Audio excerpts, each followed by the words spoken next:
वरं देवं कंसचाणूरमर्दनम् देवकी परमानन्दं कृष्णं वन्दे जगद्गुरुं देवकी परमानन्दं कृष्णं वन्दे जगद्गुरुम्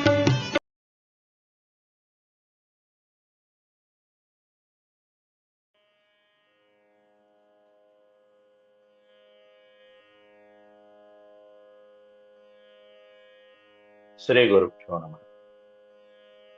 వ్యాస విరచిత శ్రీమద్భాగవతంలో దశమ స్కందంలో నేడు మనం 72వ అధ్యాయం చెప్పుకుంటున్నాం.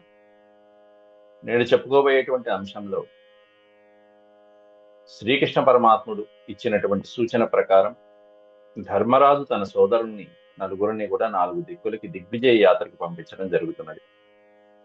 వారు ఒక్కొక్కరు ఒక్కో దిక్కుకు వెళ్ళి సమస్తమైనటువంటి రాజుల్ని జయించి అపారమైనటువంటి ధనరాశుల్ని తీసుకొచ్చి ధర్మరాజుకి సమర్పిస్తారు రాజసూయ కార్యం కోసం. ఆ రాజసూయ యాగార్థం సమస్తమైనటువంటి ధనాన్ని తీసుకొచ్చి యాగం ప్రారంభిద్దామనుకుంటే అందరు రాజుల్ని జయించారు కానీ ఒక్క జరాసంధుని మాత్రం శ్రీకృష్ణ పరమాత్ముడు ద్వంద్వ యుద్ధంలో ఓడించాలి నాయన, కాబట్టి దానికి ఒక ఉద్ధవుడు చెప్పినటువంటి ఒక సూచన ఉంది, దాని ప్రకారం జయించాలని చెప్పి బ్రాహ్మణ వేషాలలో శ్రీకృష్ణ పరమాత్ముడు, భీమసేనుడు, అర్జునుడు ముగ్గురు కూడా జరాసంధుడి దగ్గరికి వెళ్ళడం జరిగింది. ఆ మగధలో ప్రవేశించి బ్రాహ్మణ వేషాలలో జరాసంధుడితో వాళ్ళ ముగ్గురు కూడా ముందు సామోపాయంగా మాట్లాడుతున్నారు. ఆ మాట్లాడుతున్నంతసేపు కూడా ఎంతో మంది మహానుభావులు ఏ విధంగా ఉదార స్వభావంతో అనేకమైనటువంటి త్యాగాలు చేసి దేహాన్ని త్యజించి కీర్తిని, శాశ్వతమైనటువంటి కీర్తిని పొందారో శ్రీకృష్ణ పరమాత్ముడు 3-4 శ్లోకాలలో జరాసంధుడికి చెప్పి ఆ తర్వాత ద్వంద్వ యుద్ధాన్ని కోరుకోవడం జరుగుతుంది జరాసంధుడితో. ఆ ఘట్టాలని శ్లోక రూపంలో వ్యాస భగవానుడు ఎలా వర్ణించాడో నేడు మనం సమయానుకూలంగా మనం తెలుసుకుందాం. ముందుగా భగవత్ స్మరణ.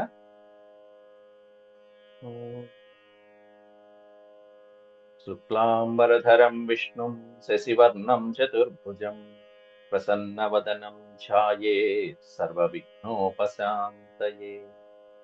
వ్యాసం వసిష్ఠనప్తారం శక్తేః పౌత్రమకల్మషం పరాశరాత్మజం వందే సుఖతాతం తపోనిధిం. వ్యాసాయ విష్ణురూపాయ వ్యాసరూపాయ విష్ణవే నమో వై బ్రహ్మనిధయే వాసిష్ఠాయ నమో నమః. నారాయణం నమస్కృత్య నరం చైవ నరోత్తమం దేవీం సరస్వతీం వ్యాసం తతో జయముదీరయే. హరి ఓం. దశమ స్కందం భాగవతం 72వ అధ్యాయంలో మనం పూర్వపాఠంలో 11 శ్లోకాల వరకు మనం చెప్పుకున్నాం.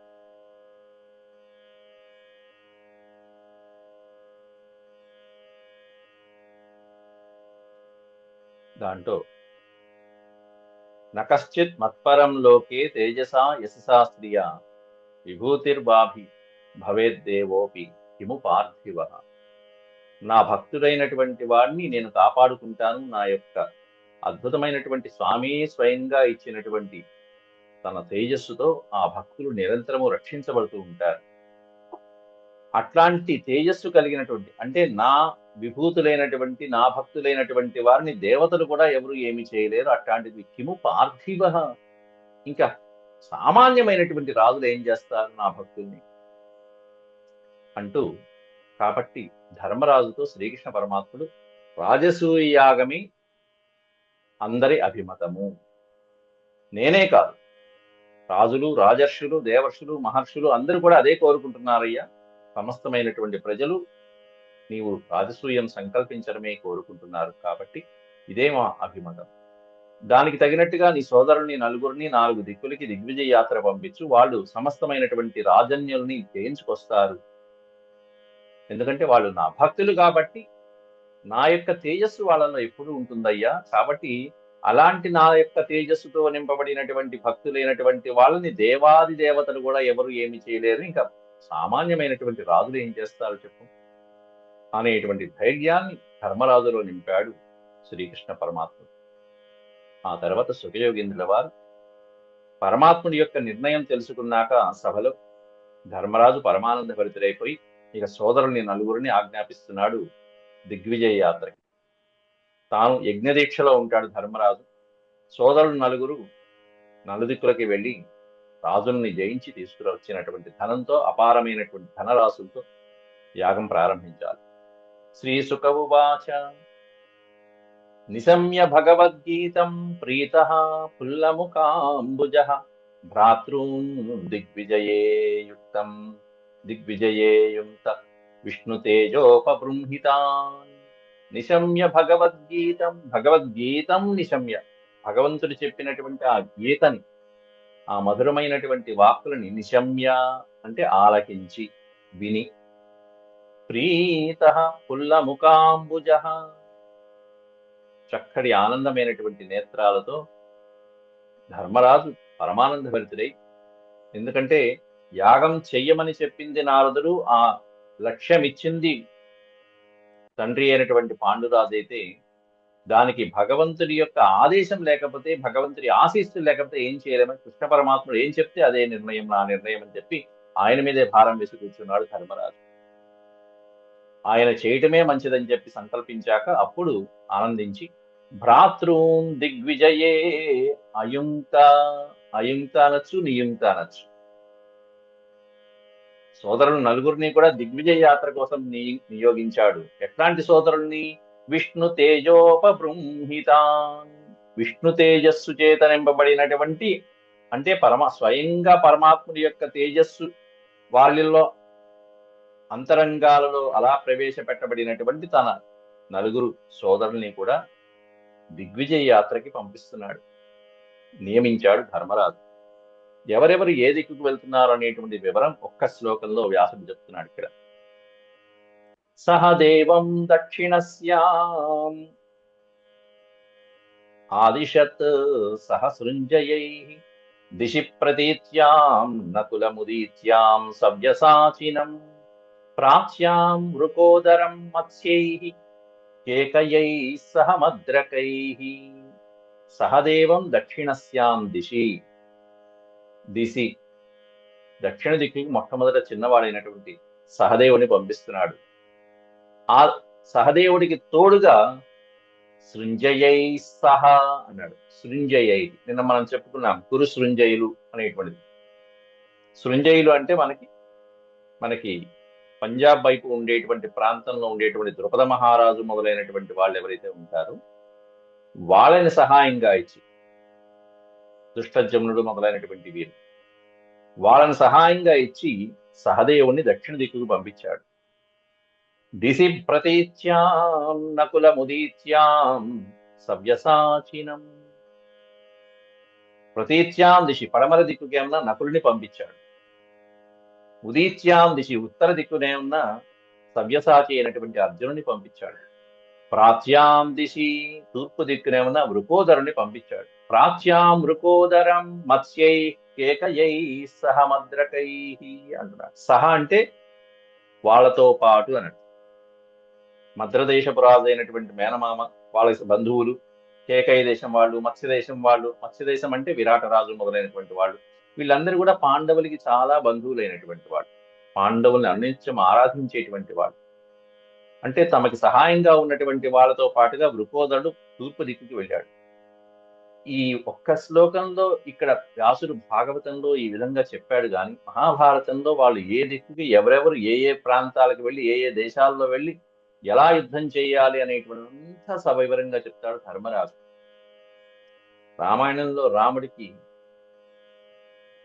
ఆ సుగ్రీవుడు వానర సైన్యాన్ని మొత్తం అంతా సీతాన్వేషణ కోసం పంపించేటప్పుడు ఏ విధమైనటువంటి జాగ్రఫికల్ డేటా ఇస్తాడో, ఏ దిక్కులకి ఎవరెవరు ఎట్లా వెళ్ళాలి, ఎంతమంది సైన్యంతో వెళ్ళాలి, ఏ ఏ ప్రాంతాలు చూసుకుని రావాలి అని ఎట్లా ఇస్తాడో అది విని ఆశ్చర్యపోతాడు శ్రీరామచంద్రుడే. సుగ్రీవా, ఇంత వివరం నీకు ఎలా తెలుసయ్యా అని. అట్లాంటి డేటా మళ్ళీ ఇక్కడ మనకి భారతంలో కనిపిస్తుంది. ఇక్కడ ఒక్కొక్కరు ఏ ప్రాంతానికి వెళ్ళారో, వాళ్ళు ఏ రాజుని గెలిచారు, ఎంత ఐశ్వర్యాన్ని ఏ విధంగా తెచ్చారు అనేటువంటిది ఒక్కొక్కళ్ళు రెండు రెండు అధ్యాయాలకు వివరించాడు వ్యాసులు వారు, తక్కువ కాకుండా. ఇక్కడ ఒక శ్లోకంలో తే విజిత్య నృపాన్ వీరా అని చెప్పేశాడు ఇక్కడ వ్యాసులు వారు. తే విజిత్య నృపాన్, రాజులందరినీ వాళ్ళు జయించి తీసుకురావాల్సిన సంపదలన్నీ తెచ్చేశారు అని చెప్పేశాడు. భారతంలో విపులంగా ఎందుకు చెప్తున్నానంటే, ఇన్నిసార్లు మనం దీన్ని సవివరంగా తెలుసుకోవాలంటే మీకు వీలైనటువంటి సమయంలో భారతంలో ఉన్నటువంటి ఆ ఘట్టాలని మనం ఒక్కసారి చదువుకుంటే దానికి సంబంధించినటువంటి పూర్తి ఇన్ఫర్మేషన్ అంతా మనకు వస్తుంది. ఏ రాజుల్ని ఎలా గెలిచాడు, ఎవరితో యుద్ధం చేశారు, ఎవరు రాజసూయ యాగానికి బహుమతులు సమర్పించారు, ఎవరు యుద్ధానికి తలపడి అర్జునుడి చేతిలోనో భీముడి చేతిలోనో పాండవుల సోదరుల చేతిలో వీళ్ళు ఓడిపోయి కప్పం కట్టారు. ఎట్లా ఇంకా చెప్పాలంటే విభీషణుడి దగ్గర కూడా వెళ్తారు. దక్షిణ దిక్కుకి వెళ్ళింది ఎవరు? సహదేవుడు. సహదేవుడు దక్షిణ దిక్కుకి ఎంతవరకు వెళ్తాడంటే విభీషణుడి దగ్గర లంకా నగరం కూడా వెళ్తాడు. అక్కడ రామేశ్వరుని దగ్గర ఉండి సహదేవుడు ఘటోత్కజుడిని పంపిస్తాడు. ఘటోత్కజుడిని స్మరించి ఘటోత్కజుడిని పంపిస్తే ఘటోత్కజుడు లంకకి చేరుకుని విభీషణుడి దగ్గరికి వెళ్ళి విభీషణుడితో ఈ విధంగా రాజసూయ యాగం ప్రారంభిస్తున్నామంటే విభీషణుడు ఇస్తున్నటువంటి అబ్బబ్బా ఏం కానుకలండి. విభీషణుడు తెలుసుకుంటాడు ఇది రాముడి కార్యము, ఎందుకంటే రామావతారమైనటువంటి కృష్ణుడు అక్కడ ఉన్నాడు కాబట్టి, కృష్ణుడు పక్కన ఉన్నాడు కాబట్టి ఇది శ్రీరామచంద్రుల వారి కార్యం కదా, నేను ఈ విధంగా కానుకలు సమర్పించకపోతే ఎట్లా ఈ సత్కార్యక్రమానికి అని చెప్పి కొన్ని 60,000 మంది రాక్షసులు మోసుకొచ్చేటువంటి అద్భుతమైనటువంటి బ్రహ్మాండమైనటువంటి సంపదలు ఆకాశ మార్గంలో తీసుకొస్తూ ఉంటారు. అవన్నీ సహదేవుడు చూసి ఆశ్చర్యపోతాడు. ఘటోత్కజుడు తన పరివారము, విభీషణుడు తన పరివారం అక్కడి నుంచి లంక నుంచి మోసుకొస్తారు ఇక్కడ సహదేవుడు. అట్లా ఒక్కొక్క దిక్కులో ఏ ఏ రాజు ఎవరెవరు ఎటువంటి సంపదలు ఇచ్చారు అనేటువంటి వివరాలన్నీ కూడా మహాభారతంలో అద్భుతంగా వివరించారు. జయించిన వాళ్ళు ఎవరు, ఈ యుద్ధంలో ఇక్కడ రాజసూయ యాగం చేస్తారు, చేస్తున్నటువంటి ఆ యుద్ధంలో ఒక అద్భుతమైనటువంటి సన్నివేశం జరుగుతుంది. అర్జునుడితో ఉదీత్యాం సవ్యసాచినం అన్నాడు అక్కడ.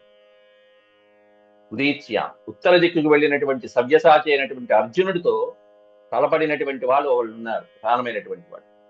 మణిపూర్కి సంబంధించినటువంటి ఆ ప్రాంతంలో అర్జునుడి కొడుకైనటువంటి బభ్రువాహనుడే మొదలైనటువంటి వాళ్ళు యుద్ధం చేస్తారు. సభాపర్వంలో ఇవన్నీ కూడా మహాభారతం సభాపర్వంలో సభాపర్వమేగా రాజసూయ యాగం జరిగింది, శిశుపాలుడి వధ, ఇవన్నీ సభాపర్వం. ఎందుకంటే ఇంకా ద్రౌపది అవమానించబట్టం అవ్వలేదు, అవన్నీ సభాపర్వంలో ఉంటాయి. ఇంకా మాయాజూదం ఇవన్నీ జరగాల్సి ఉంది. కాబట్టి అటువంటి ఆ సందర్భంలో అర్జునుడు తన కొడుకు చేతిలో మరణించి మళ్ళీ జీవిస్తాడు. ఆ సన్నివేశాలు కూడా ఉన్నాయి. అర్జునుడు మరణించవలసినటువంటి ఘట్టం కూడా ఉంది. అది రెండోసారి వెళ్ళినప్పుడు, ఇప్పుడు కాదు. ఎంతో అద్భుతమైనటువంటి ఘట్టాలు అవన్నీ కూడా. ఇప్పుడే కాదు, అది భీష్ముడిని కూడా చంపిన తర్వాత జరిగిన సన్నివేశం. రెండోసారి రాజసూయ యాగం చేస్తే అర్జునుడు మళ్ళీ ఇటువైపే వెళ్తే అప్పుడు తన కొడుకైనటువంటి బభ్రువాహనుడి చేతిలో మరణిస్తాడు. అక్కడ అర్జునుడు మరణించినటువంటి వాడిని మళ్ళీ పునర్జీవితం చేస్తుంది ఉలూపి. ఎంత అద్భుతమైనటువంటి ఘట్టాలు ఇవన్నీ. రాజసూయ యాగం, ఈ దిగ్విజయ యాత్రలు ఇవన్నీ కూడా. ఇది మొదటిసారి రాజసూయ యాగం. రెండోసారి చేసినప్పుడు అర్జునుడికి ఈ దెబ్బలు కలుగుతాయి. ఒక్కోసారి ఒక అనుభవం కలుగుతూ ఉంటుంది ఒక్కొక్క సోదరుడికి కూడా. అట్లా తూర్పు దిక్కుకి ఏమైనా వృకోదరుడు వెళ్ళాడు వీళ్ళ సహాయంతో. అలాగే పశ్చిమ దిక్కుకి ఏమైనా నకులుడు వెళ్ళాడు, ఉత్తర దిక్కుకి సవ్యసాచి వెళ్ళాడు. ఉత్తర దిక్కుకి కైలాసం మొత్తం ఎంతవరకు వెళ్ళాడు అంటే ఇంకా కుబేరుడు దాకా వెళ్తాడు ఉత్తర దిక్కు. అంతకుమించి మనం వెళ్ళలేమయ్యా అంటాడు రామాయణంలో సుగ్రీవుడు వానరులతో. అంత దాటి వెళ్ళమాకండి, ఆ ప్రదేశం మనం వెళ్ళకూడదు, వానరులు మనకి ఎంతవరకే ఉంది అని చెప్పి ఒక లిమిట్, ఒక క్రాస్ గీస్తాడు. కానీ ఇక్కడ అర్జునుడికి ఆ లిమిట్ లేదు. ఎందుకంటే నిన్న ఈ వనపర్వంలో అర్జునుడికి దిక్పాలకులు పాశుపతాస్త్రం సంపాదించిన తర్వాత దిక్పాలకులు వచ్చి అద్భుతమైనటువంటి వరాలని అస్త్రాలను ఇస్తారు. ఆ అస్త్రాలని సంపాదించి గంధర్వుల్ని యక్షుల్ని కూడా జయించేటువంటి శక్తి సంపాదిస్తాడు అర్జునుడు. వాళ్ళందరినీ జయించుకుని తీసుకొస్తాడండి. ఎంత వివరంగా ఇచ్చారు జాగ్రఫీ ఎక్కడ మహాభారతంలో. అందువల్ల ఇక్కడ తే విజిత్య నృపాన్ వీర ఆజహృహు దిగ్భ్య ఓజస అజాత శత్రవే భూరి ద్రవిణం నృపయక్ష్యతే అన్నాడు. అందరూ వచ్చారు, ఒక్కొక్కరు ఒక 4-5 రోజులు తేడాతో వచ్చేసారు. తే విజిత్య నృపాన్ సర్వాన్, మొత్తం అందరినీ కూడా జయించుకొచ్చారు ఆ వీరుడు. ఆజహృహు దిగ్భ్య ఓజస, అనేకమైనటువంటి దిక్కుల నుంచి వచ్చి వాళ్ళు తెచ్చినటువంటి అపారమైన సంపదలు. అజాత శత్రవే అంటే ధర్మరాజు, ధర్మరాజుకి రాజసూయ యాగానికి కావలసినటువంటి భూరి ద్రవిణం, అపారమైనటువంటి ధనరాశుల్ని యజ్ఞం కోసం ఇవ్వవలసినటువంటి, యజ్ఞం కోసం అంటే యజ్ఞం కోసం ధనం ఎందుకయ్యా అంటే బ్రాహ్మణులకి దానం ఇవ్వాలి, యజ్ఞానికి కావలసినటువంటి ద్రవ్యం చేయాలి, వస్తున్నటువంటి లక్షలాది మంది ప్రజలకి ఏ విధమైన అతిథి సత్కారాలు చేయాలో అవన్నీ చేయాలి, చివరికి బ్రాహ్మణులకి దానం చేయటానికి కావాలి. అసలు మొత్తం సమస్త భూమండలాన్ని జయించిన తర్వాతే రాజసూయ, లేకపోతే లేదు, యాగం లేదు. అది యాగం అవదు, రాజసూయ యాగం అవదు. ఏదో ఇంట్లో కూర్చుని ఏదో 40 రోజుల దీక్ష, లేకపోతే నక్షత్రేష్టి అమావాస్యేష్టి చేసుకున్నట్టే అంతే. మొత్తం ఇంత యాగము చేసి చివరికి ధర్మరాజు ఈ సంపాదించినటువంటి ధనాన్నంతా కూడా చివరికి ఈ భూమండలానంతా వ్యాసుడికి ధారపోస్తాడు. ఇదిగో నీ చేతిలో పెడుతున్నాను తీసుకో అంటాడు. ఇది ధర్మరాజు యొక్క మహా ఔన్నత్యం, మహానుభావుడు. ఇదిగో ఋత్వికులు బ్రాహ్మణులు ఇక్కడ ఉన్నారు, నీకు ఇచ్చేస్తున్నా, నువ్వు పనిచేసేవాడికి అంటాడు. ఏం ఔదార్యము, ఏం అద్భుతమైనటువంటి గుణాలు వాళ్ళది. అయితే వీళ్ళు అన్ని దిక్కులు జయించుకొచ్చారు. శృత్వాజితం జరాసంధం అన్నాడు ఇక్కడ పదం తర్వాత శ్లోకం. ఈ శృత్వాజితం అనేది, జితం అంటే జయించడము, శృత్వ అంటే విని అని మనకు అర్థమవుతుంది. కానీ జాగ్రత్తగా సంధుల దగ్గర మనం సంస్కృతంలో జాగ్రత్తగా ఉండాలి. శృత్వా తెరివిత ఉన్న ఈ దీర్ఘంలో అకారం అనేది పక్కకి వెళ్ళిపోతుంది. శృత్వా అజితం జరాసంధం, జాగ్రత్తగా చదువుకుంటే జరాసంధుడు జయించబడలేదు, అందరు రాజులు జయించబడ్డారు కానీ జరాసంధుడు మాత్రం జయించబడలేదు అనేటువంటి విషయం తెలుసుకొని అది శృత్వా అజితం జరాసంధం, ఇక్కడ మధ్యలో అకార ప్రశ్లేష ఉంటే ఇంకా క్లియర్ గా ఉంటుంది. శృత్వా అజితం జరాసంధం నృపతేర్ ధ్యాయతో హరి అహోపాయం తమేవాద్య ఉద్ధవో యమువాచ. పుస్తకంలో ఇచ్చాడు అకార ప్రశ్లేష, ఇక్కడ ఇవ్వలేదు. కాబట్టి అజితం శృత్వా జరాసంధం, జరాసంధును మాత్రం జయించబడలేదు అనేటువంటి వార్త. మిగతా రాజులందరూ జయించబడ్డారు, వాడొక్కడు వెలగబండులాగా అడ్డుపడ్డాడు. కాబట్టి నృపతయ ధ్యాయతో హరి, అప్పుడు ఒక్క నిమిషం శ్రీహరి చింతాగ్రస్తుడే విచారించి ఒక క్షణకాలం పాటు ఆలోచించుకుని అప్పుడు ఉపాయం ఉంది కదా, దీనికి తగిన ఉపాయం అంతకు ముందే వచ్చేటప్పుడు ఉద్ధవుడు చెప్పాడు కదా, కొన్ని నెలల కిందట ద్వారక నుంచి వస్తున్నప్పుడు ఉద్ధవుడు సలహా ఇచ్చేశాడు. ఏమని? జరాసంధుడు బ్రాహ్మణ పక్షపాతి, బ్రాహ్మణులకి తగిన సమయంలో వాడు పూజ చేస్తూ ఉంటాడు, ఆ పూజ సమయంలో మీరు భీమసేనుడు బ్రాహ్మణ వేషధారి అయి వెళ్ళి భిక్షను అర్థించాలి. ఏం భిక్షను అర్థించాలి? ద్వంద్వ యుద్ధాన్ని భిక్షగా అర్థించాలి, అంతేగాని ఏదో ధనమో రాసులో కాదు. అట్లా ద్వంద్వ యుద్ధంలో భీముడు గనక నీ సహాయంతో జరాసంధుని చంపగలిగితే అప్పుడు రాజసూయం బాగుంటుందయ్యా అని ఉద్ధవుడే సలహా ఇచ్చేశాడు. ఆ సలహాని గుర్తు చేసుకుంటున్నాడు ఇక్కడ శ్రీకృష్ణ పరమాత్మ. అహోపాయం తమేవాద్య ఉద్ధవో యమువాచ. ఉద్ధవుడు యం ఉవాచ, ఏ ఉపాయం అయితే చెప్పాడో ఆ రోజు ఆ ఉపాయాన్ని గుర్తు చేసుకున్నాడు శ్రీకృష్ణ పరమాత్మ. ఏమిటది? దాని ప్రకారం భీమసేనో అర్జున కృష్ణో బ్రహ్మలింగధరాస్త్రయ జగ్ముర్గిరివ్రజం తాత బృహద్రథ సుతో యతః బృహద్రుత సుతః. యతః ఎక్కడైతే బృహద్రథుని యొక్క కుమారుడైనటువంటి జరాసంధుడు ఉన్నాడో, జరాసంధుడి తండ్రి పేరు బృహద్రథుడు, అతని కుమారుడు ఆ మగధ దేశాన్ని పరిపాలించేటువంటి వాడు, గిరివ్రజాన్ని రాజధానిగా చేసుకుని అక్కడ ఉన్నాడు. అటువంటి ఆ ప్రదేశానికి జగ్ముహు వెళ్ళారు. ఎవరు వెళ్ళారయ్యా అంటే భీమసేనో అర్జున కృష్ణో, భీముడు, అర్జునుడు, కృష్ణుడు, వీళ్ళ ముగ్గురు వెళ్ళారు. నరనారాయణుడు వాయుదేవుని అంశతో ఉన్న భీమసేనుడితో పాటుగా వెళ్ళారు. ఎలా వెళ్ళారయ్య అంటే బ్రహ్మ లింగధరాస్త్రయ, బ్రహ్మలింగం, లింగము అనే పదానికి అర్థం చిహ్నము అని అర్థము, వేషము అని అర్థం. బ్రహ్మలింగం అంటే బ్రాహ్మణ వేషాలలో ఆ బ్రాహ్మణ వేషాలను ధరించి ఆశ్రయ ఆశ్రయ వాళ్ళు ధరించవలసినటువంటివి ఏవైతే ఉంటే అవన్నీ ధరించుకున్నారు, తీసుకున్నారు, బ్రాహ్మణ వేషాల్లో వెళ్ళారు, మారు వేషాల్లోనే వెళ్ళారు. కృష్ణుడు కూడా వేషం మార్చేశాడు, వెళ్ళి ఆ నగరంలో ప్రవేశించడం అయింది. ఏ విధంగా నగర ప్రవేశించాలో ఆ విధంగా ప్రవేశించాలి. శత్రువుల ఇంటిలో వెళ్ళేటప్పుడు కూడా రకరకాల అల్లరి చేసుకుంటూ వెళ్ళాడు. ముగ్గురు వెళ్ళటం కూడా మామూలుగా వెళ్ళాల, ఇక్కడ చాలా తగ్గించేశారు. కానీ వెళ్తూ వెళ్తూ రకరకాల ప్రజలను ఇబ్బంది పెడుతూ వెళ్ళారు, కనిపించిన వాడిని కొడుతూ వెళ్ళారు, గొడవ పెట్టుకుంటూ వెళ్ళారు, డబ్బులు ఇవ్వకుండా కొన్ని వస్తువులు కొనుక్కుని వెళ్ళారు, రకరకాల మాలలు తీసుకుని వెళ్ళారు, ఒక్కడికి రూపాయి చెల్లించలా, అల్లరల్లరి చేసుకుంటూ వెళ్ళాడు. వెళ్ళేటప్పుడు జరాసంధుడికి ఇష్టమైనటువంటి ఒక గంట, ఒక ఆలయం ఉంటే ఆ ఆలయాన్ని ధ్వంసం చేసి వెళ్ళాడు. ఆలయం కాదు, వాడికి ఇష్టమైనటువంటి ఒక గంట కొండపైన, శిఖరం పైన, దాన్ని ధ్వంసం చేసుకుని వచ్చేశారు వీళ్ళు. అంటే చిహ్నాలు ఇవన్నీ కూడా. అంటే యుద్ధం పెట్టుకోవటానికి వచ్చాను రా అబ్బాయి, మేమేం నీతో భిక్షకు రాలేదని చెప్పడానికి శత్రువు ఇంట్లో అడుగు పెట్టేటప్పుడు ఈ విధంగా అల్లరి చేసుకుంటూ వెళ్ళటం అనేటువంటిది క్షత్రియ మర్యాద, వీరోచితమైనటువంటి కార్యం. అవన్నీ ఇక్కడ పెద్దగా వర్ణించలేదు. తే గత్వా అతిథ్య వేళాయాం గృహేషు గృహమేధినం బ్రహ్మణ్యం సమయాచేరన్ రాజన్యా బ్రహ్మలింగినః.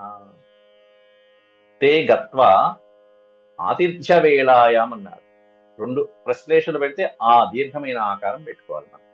తే గత్వా ఆతిథ్య వేళాయాం, ఎప్పుడైతే జరాసంధుడు వచ్చినటువంటి బ్రాహ్మణోత్తములకి, అతిథులకి తన గృహస్థ ధర్మంగా అతిథి సత్కారాలు చేసేటువంటి వేళ ఏదైతే ఉందో ఆ వేళలో వీళ్ళు లోపలికి చేరుకున్నారట. తే గత్వా, తే అంటే వాళ్ళ ముగ్గురు, గృహేషు గృహమేధినం, గృహస్థ ధర్మాన్ని ఆచరిస్తూ ఎవరిని ఏ వేళలో ఎలా సత్కరించాలో అలా గృహస్థ ధర్మాన్ని పాటించేవాడు జరాసంధుడు. అంటే ఎంత దుర్మార్గుడైనా సరే కిరాతకంగా 10,000 మంది రాజుల్ని చెరలో పెట్టి పరమేశ్వరుడికి బలి ఇచ్చేటువంటి కర్కశమైనటువంటి హృదయం కలిగిన వాడైనప్పటికీ కూడా ధర్మాన్ని పాటిస్తున్నాడు. ఇక్కడ గృహస్థ ధర్మాన్ని, అతిథి ధర్మాన్ని, బ్రాహ్మణ పూజని గావిస్తున్నాడు. ఇది వీడి బలం. కాబట్టి ఓ పక్కన తప్పు చేస్తున్నప్పటికీ కూడా ఏదో ఒక బలం వెనకాల ఉంటూ ఉంటుంది. ఆ బలాన్ని పట్టుకునే కొడతారు పెద్దవాళ్ళు ఎప్పుడు కూడా. కాబట్టి గృహేషు గృహమేదినం, గృహస్థ ధర్మంగా పాటించుకుంటూ వెళ్తున్నటువంటి వాణ్ణి అక్కడికి బ్రహ్మణ్యం సమయాచేరన్ అంటారు. కాబట్టి అతిథి మర్యాదలు పూజించుకుంటూ అక్కడికి వెళ్ళి బ్రాహ్మణ వేషంలోనే అతిథి వేళలో వెళ్ళి వీళ్ళు రాజన్యా బ్రహ్మలింగిన, లింగిన అంటే వేషధారులు, బ్రాహ్మణ వేషధారులైనటువంటి వాళ్ళే వెళ్ళి యాచించడం మొదలుపెట్టారు. ఏమని? రాజన్ విద్యతిథీన్ ప్రాప్తానర్థినో దూరమాగతాన్. విద్యతిథీన్ ప్రాప్తాన్ అర్థినః, అర్థినః ప్రాప్తాన్, వచ్చినటువంటి అర్థినః యాచకులం మేము, ఎక్కడో దూరం నుంచి వస్తున్నాం. దూరమాగతాన్ అర్థినః ప్రాప్తాన్. హే రాజన్ అంటూ ఈ రాజన్ అనే సంబోధన జరాసంధుడికి వాడినటువంటి సంబోధన శ్రీకృష్ణుడే పలుకుతాడు మొట్టమొదట. వీళ్ళిద్దరు పక్కన కామ్గా ఏమీ మౌనంగా ఆయన పలికితే వీళ్ళు చెప్పడం అంతే, ఆయన ఏదైనా చేయమంటే వీళ్ళు చేయటం అంతే, అలా చేస్తూ వస్తున్నారు. కాబట్టి శ్రీకృష్ణ పరమాత్మనే ముందు 3 శ్లోకాలలో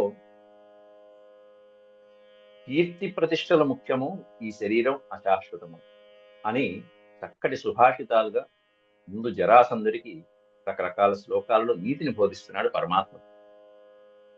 తన్న ప్రయచ్చ భద్రంతే యద్వయం కామయామహే. మేము ఎంతో దూరం నుంచి వచ్చాము, ఇదిగో బ్రాహ్మణులు కాబట్టి నీ దగ్గర నుంచి ఒకటి కోరుకుని వచ్చామయ్యా. తన్న ప్రయచ్చ, తన్నహ అంటే నహ అంటే మాకు, తత్ నహ మాకు ప్రయచ్చ భద్రం, మేము అడిగినటువంటిది, మేము కోరుకున్నటువంటిది మంగళప్రదమైనటువంటిది మాకు. యద్ వయం కామయామహే, యత్ వయం, వయం అంటే మేము ఏదైతే కోరుకుని మనసులో కాంక్షించి వచ్చామో అది మాకు, నీకు శుభం కలుగు. భద్రంతే, భద్రంతే అంటే నీకు శుభం అవుతుంది, నీకు మంగళం అవుతుంది, అంతేగాని నీకు విజయం అవుతుందని జీవించరు. అక్కడ చాలా జాగ్రత్తగా వాడతాడు, పొదుపుగా వాడతాడు శ్రీకృష్ణ పరమాత్ముడు వాడేటప్పుడు. నీకు విజయం చేకూరుతుంది అంటారు అక్కడ. నీకు శుభం అవుతుంది అంటే కీర్తి ప్రతిష్టలు వస్తాయి, నువ్వు పోయినపో అంటారు. అదే తర్వాత శ్లోకంలో చక్కగా 3 శ్లోకాల్లో చెప్పాడు, నువ్వు పోబోతున్నావు నీకు కీర్తి వస్తుంది, నీ పోబోతున్నావు కీర్తి వస్తుంది అని ఉదాహరణగా ఎట్లాంటి వాళ్ళని చెప్పాడు, దాన్ని బట్టి అర్థమైపోతుంది. కిం దుర్మర్షం తితిక్షూణాం కిం అకార్యమసాధుభిః కిం నదేయం వదాన్యానాం కప్పరః సమదర్శినాం అంటున్నాడు అక్కడ. కిం దుర్మర్షం తితిక్షూణాం, సహన గుణం కలిగినటువంటి వాళ్ళకి, సహనశీలత కలిగినటువంటి వాళ్ళకి, కిం దుర్మర్షం, సహించలేనటువంటిది ఇంకేముంటుంది, వాళ్ళు దేన్నైనా సహించగలరు. ఎంత భారాన్నైనా సరే, ఎంత కఠినమైనటువంటి వేదననైనా సహించగలిగిన గుణం వాళ్ళకు ఉంటుంది. ఎదుటి వాళ్ళు ఎంత తప్పు చేసినా, ఏ విధమైనటువంటి పరీక్షలు వాళ్ళకి పెట్టినా కూడా సహించే గుణం ఉన్నటువంటి వాళ్ళు దేన్నైనా సహించగలరు. వాళ్ళు సహించలేనిది ఏముంటుంది. కిం అకార్యం అసాధుభిః, సాధు అంటే మంచి, అసాధుభిః అంటే చెడు వారి చేత, దుర్మార్గుల చేత చేయబడినటువంటి అకార్యం అంటూ ఏముంటుంది, ఏదైనా చేస్తారు. వాళ్ళ దుర్మార్గులు, వాళ్ళ సహజమైనటువంటి గుణాలు అవి. పుట్టుకతోనే నెత్తుటితో కలిసిపోయి వచ్చినటువంటి దుర్మార్గపు లక్షణాలు వాళ్ళలో జీర్ణించుకుపోతే ఇంకా వాడు చేయలేటువంటి దుర్మార్గపు కార్యక్రమాలు ఏముంటాయి, ఏదైనా చేస్తారు. కిం నదేయం వదాన్యానం, వదాన్యానం అనే పదానికి అర్థం దానగుణం ఉన్నటువంటి వాళ్ళు, పరోపకార గుణము దానగుణము ఉన్నటువంటి వాడికి కిం నదేయం, వాడు ఇవ్వనటువంటిది ఇంకేముంటుంది, ఏదైనా దానం చేస్తుంటాడు, వాడి సర్వస్వము దానం చేస్తూ ఉంటాడు. కాబట్టి కొంతమందికి కొన్ని గుణాలు సహజ సిద్ధమైనటువంటి గుణాలు ఉంటాయి.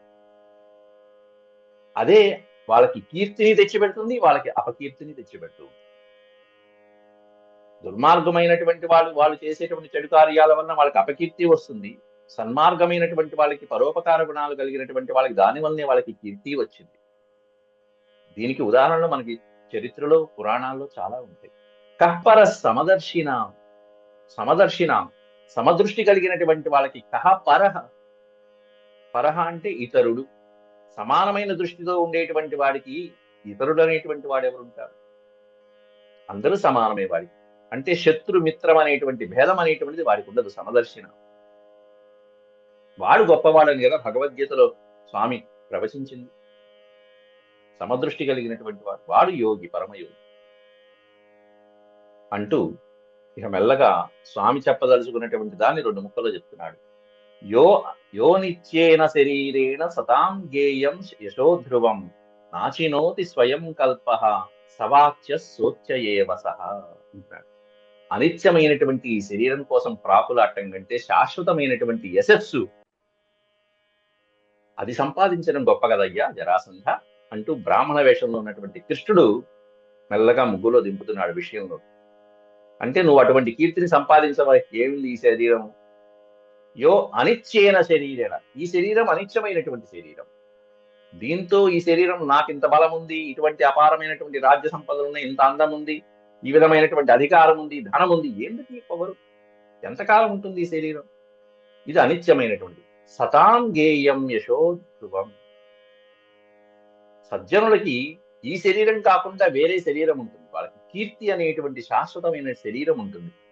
సత్పురుషులు ఈ శరీరం మరణించినా కూడా వాళ్ళకి కీర్తి అనేటువంటి శరీరంతో సత్పురుషులైనటువంటి వాళ్ళు తరాల పాటు, యుగాల పాటు జీవించే ఉంటారు వాళ్ళ కీర్తి అనేటువంటి శరీరంతో. వాళ్ళకి యశకాయము అంటారు, దాన్ని యశోగేయం అన్నారు. కీర్తి శరీరాలతో వాళ్ళు ధ్రువం అంటే తరతరాలుగా నిత్యము నిలిచిపోయి శాశ్వతంగా ఉంటుంది వాళ్ళ యొక్క కీర్తి అంటూ వర్ణన చేసుకుంటూ వచ్చేస్తున్నాడు అక్కడ. వాళ్ళ జీవితం ధన్యం కదా అని చెప్పడం దాని అంతరార్థం. అక్కడ ఆ సత్పురుషుల చేత ప్రశంసపడేటువంటి కీర్తి అనేటువంటి అట్లాంటిది మనం ఆర్జించాలయ్యా.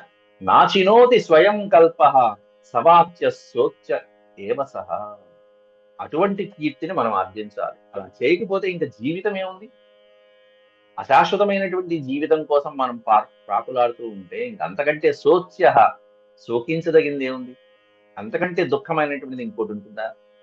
ఈ శరీరం ఏదో 40-50 ఏళ్ళు జీవించేటువంటి ఈ శరీరం కోసం అని చెప్పేసి, ఈ కడుపు కోసం అని చెప్పి పాపిష్టి పనులు చేయడం కంటే శాశ్వతమైనటువంటి కీర్తిని బతికిన నాళ్ళు హాయిగా పరోపకారం చేసుకుని జీవించుకుంటూ అద్భుతమైన ఆ కీర్తిని సంపాదించి ధన్యులైనటువంటి జీవులు ఎవరైతే ఉన్నారో, ధన్యులైన పురుషార్థమైనటువంటి సంపాదించినటువంటి పరమాత్మలు ఎవరైతే ఉన్నారో వాళ్ళ అడుగుజాడల్లో నడిస్తే కదా మనం.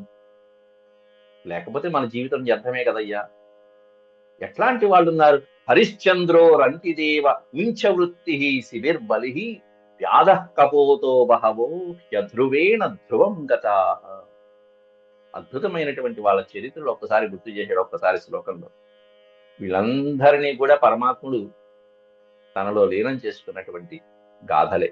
కాబట్టి నువ్వు కూడా అటువంటి స్థానాన్ని చేరుకోబోతున్నావు, రెడీగా ఉండు, సిద్ధంగా ఉందని చెప్పడం. అక్కడ హరిశ్చంద్రుడు ఉన్నాడు, ఎన్నో గుణాలు ఉన్నాయి, ఎన్నో ధర్మాలు ఉన్నాయి, కానీ ఆయన పట్టుకుంది ఒకటే, సత్యమే, సత్యం సత్యం సత్యం సత్య హరిశ్చంద్రుడు. అన్ని ధర్మాలు మనం వాటేసుకోకల్లా, ఒక్క ధర్మాన్ని మనం శిరస్సును ధరిస్తే చాలు, శిరోధార్యం చాలు.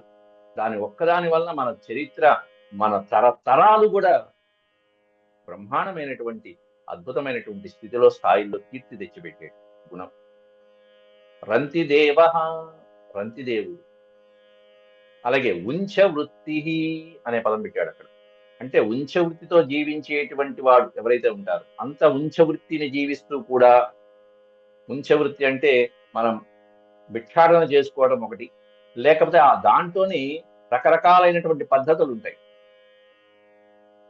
పొలంలో పడినటువంటి ఆ కోత కోసిన తర్వాత ఏరుకునేటువంటి బియ్యపు గింజలు, వడ్లు ఏవైతే ఉంటాయో వాటిని తీసుకుని ఏరుకుని జీవించేటువంటి వాళ్ళు, లేకపోతే 3 రోజులకోసారో వారానికోసారో నియమబద్ధంగా ఆహారాన్ని స్వీకరించేటువంటి యోధులు కొంతమంది, ఇట్లాంటి కొంతమంది చాలా గొప్ప వాళ్ళు ఉంటారు. అట్లాంటి ఉంచవృత్తిని ఆధారంగా చేసుకున్నటువంటి వాళ్ళు, అద్భుతమైనటువంటి పుణ్యలోకాలు ప్రాప్తించినటువంటి ముద్గల మహర్షి మొదలైనటువంటి వాళ్ళు ఎవరైతే ఉన్నారో అట్లాంటి వాళ్ళు, అలాగే శిబి చక్రవర్తి, బలి చక్రవర్తి మొదలైనటువంటి వాళ్ళు, అలాగే వ్యాధ కపోతో బహవో, వ్యాధ కపోత, కపోతం, పావురాలు రెండు కూడా మహాభారతంలో ఈ కపోతం అనేటువంటిది ఒక అధ్యాయం చెప్పుకుంటూ వచ్చారు. పావురాలు, 2 పావురాలు చెట్టు పైన ఉంటే ఒక వేటగాడు వచ్చి, వ్యాధుడు వచ్చి ఒక మగపక్షిని కొట్టేసేటప్పటికి, సంహరించేటప్పటికి ఆడపక్షి గిల గిల గిల గిలగిలాడిపోతూ తిరుగుతూ ఉంటుంది. మగపక్షిని బోన్లో పంజరంలో పెట్టుకున్నాడు వీడు. పంజరంలో పెట్టుకుంటే మగపక్షి ఇక్కడి నుంచి చెట్టు పైన ఉన్నటువంటి ఆడపక్షికి సంకేతం ఇస్తాడు. ఏమిటి నువ్వు అలా తిరుగుతావు, నువ్వు ఆ బాధపడతావు ఏమిటి, నేను ఇక్కడ ఏదో బంధించబడిపోయినట్టు, వేటగాడు మన గృహం దగ్గరికి వచ్చాడు, బయట ఏమన్నా వర్షం పడుతుంది, అతను ఆకలితో ఉన్నాడు, కాబట్టి అతనికి ఏదైనా సమకూర్చు అని చెప్పంటే, అప్పుడు ఆ ఆడపక్షి అతనికి ఏం సమకూర్చాలో ఆ సమయంలో తెలియక చివరికి అతని ముందు శీత బాధ, ఆ చలి బాధని నివారించడం కోసం అని చెప్పేసి ఎక్కడో పుల్లలు అగ్ని తీసుకొచ్చి దాన్ని చలి కాచుకోమని, మరి ఆహారం పెట్టాలి కదా అని చెప్పేసి భర్త ఆజ్ఞాపించాడు, గృహస్థ ధర్మాన్ని పాటిస్తున్న భర్త ఆదేశించాడు పక్కన అని చెప్పి ప్రాణాన్ని కూడా లక్ష్య పెట్టకుండా తనకి తాను అలా అగ్నిలో ఆహుతి అయిపోతుంది. ఇదిగో ఆహారం తీసుకోవయ్యా, నువ్వు ఆకలితో ఉన్నావు అని చెప్పేసి చెప్పి మరి తనకు తాను అగ్నిలో దేహత్యాగం చేస్తుంది ఆ పావురం. అప్పుడు వ్యాధుడు, ఆ వేటగాడు కాస్త ఒక్కసారిగా, ఈ విధమైన ధర్మమా మనం పాటించవలసింది, నేను ఎంత తప్పు చేశానని చెప్పేసి పట్టుకున్న పావురాన్ని వదిలిపెట్టేస్తే, ఆ పావురం కాస్త ఇటువంటి భార్య లేకపోతే ఇంకా నా జీవితం ఎందుకు, చనిపోయినటువంటి ఆడపావురం నా కోసం అని చెప్పి, ఆ వ్యాధుడికి ఆహారం పెట్టడం కోసం అని చెప్పేసి ఇంత పతివ్రత ధర్మాన్ని పాటించి నా మాట చెప్పి ఈ విధంగా దీవించింది, అటువంటి భార్య లేకపోతే నా జీవితం ఎందుకని చెప్పి ఆ మగపక్షి కూడా అగ్నిలో దూకేస్తుంది. గోవయ్య నాది కూడా తిని. ఇట్లాంటి ఈ పావురాల జంట చేసినటువంటి త్యాగాన్ని చూసి తర్వాత వ్యాధుడు మారుతాడు. అది ఇంకా గొప్ప విషయం. వ్యాధుడు కూడా ఇన్నాళ్ళు ఎంత తప్పు చేశాను, ఎన్ని పొరపాట్లు చేశాను, ఇవి కదా నాకు నేర్పించింది గుణపాఠం అని చెప్పేసి ఇచ్చి, ఈ శరీరం ఎందుకు అని చెప్పేసి తను ఈ విధంగా చివరికి 3 కూడా శాశ్వతమైన స్వర్గలోకాన్ని పొందినటువంటి చిన్న కథలతోనే అపారమైనటువంటి అద్భుతమైనటువంటి నీతిని బోధించినటువంటి, ధర్మాన్ని బోధించినటువంటి ఈ కపోతాలు, పక్షులు, చీమలు వాటికే ఇంత నీతి ఉంటే మానవులమైనటువంటి మనకెంత నీతి ఉండాలి. ఇట్లా ఎంతో మంది బహవోహి అధ్రువేణ ధ్రువం గత అంటూ కృష్ణ పరమాత్ముడు ఉదహరించి, ఇట్లాంటి ఉదాహరించవలసినటువంటి వాళ్ళు ఎంతో మంది చరిత్రలో చిరస్థాయిగా నిలిచిపోయి కీర్తిని సంపాదించారయ్యా జరాసంధ. కాబట్టి మేమడిగినటువంటి దానం చేస్తావా చెప్పు, నువ్వు చెప్పు అంటూ మొదలుపెట్టాడు. ఇంకేముంటాడు, ఈ విధమైనటువంటి అద్భుతమైనటువంటి కౌన్సిలింగ్ అంటారో, క్లాస్ అంటారో, ఉపదేశం. అయితే జరాసంధుడు తక్కువవాడా? వీళ్ళు మాట్లాడుతున్నంతసేపు కూడా గమనిస్తూనే ఉన్నాడు, వాళ్ళ మాట తీరు, నడక, భాష. అయితే రాజసభకి ఈ బ్రాహ్మణ వేషాల్లో వచ్చే లోపల వాళ్ళు ఏ ఏ పనులు చేసుకుంటూ వచ్చారో, ఎంత అల్లరి చేసుకుంటూ వచ్చారో కూడా అన్ని సేవకుల ద్వారా మొత్తం అంతా విషయాలు తెలుసుకుని సిద్ధంగా ఉన్నాడు అక్కడ జరాసంధుడు. వాడు తక్కువ వాడు కాదు. తర్వాత అదే అడుగుతాడు. అవన్నీ కూడా రేపటి శ్లోకాల్లో మనం తెలుసుకుందాం. అంతవరకు సెలవు. ఓం శాంతి శాంతి శాంతి. యదక్షరవత భ్రష్టం మాత్రాహీనం చ యద్భవేత్ తత్సర్వం క్షమ్యతాం దేవ నారాయణ నమోస్తుతే. సర్వం శ్రీకృష్ణార్పణమస్తు. హరి ఓం.